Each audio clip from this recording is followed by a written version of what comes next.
This demo is intended to show how software and technology companies typically model subscription waterfalls in Adaptive. You can see the metrics laid out on the left-hand side, and it'll often look like the cash flow sort of view of the book of business, where you start with a beginning balance, and that can be ARR, ACV, MRR, however you think about the business. Then they'll add net new coming in that gets added during the period. Then look at the churn, upsell, and retention that happens on the existing base, and then get to a closing balance at the end, which then, of course, seeds the beginning balance for the subsequent period. And this can work just like Excel. You can type in numbers or you can build formulas, but more commonly what we'll see customers do is have them build detailed schedules where they look at the underlying drivers behind each of these assumptions.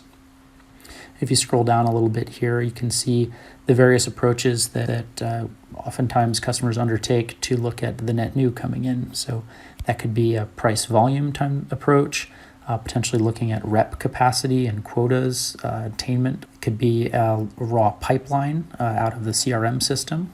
And if I drill down into the price volume schedule here, you can see new logos or units times price or ASP per deal. And I can look at that across different products or potentially even industries. And if I wanted to edit that assumption and run a what if scenario, in this case adding say 10 deals and spreading that across the various industries, you can see the total move up to 315. And I can see what the impact that would be across the business. And if I scroll down here a little further, you can see I've built actually a trigger to select the different mechanisms and toggle between them if I wanted to have that ability, or potentially coverage ratios so I can look at the interplay between the different methodologies that I've built out here.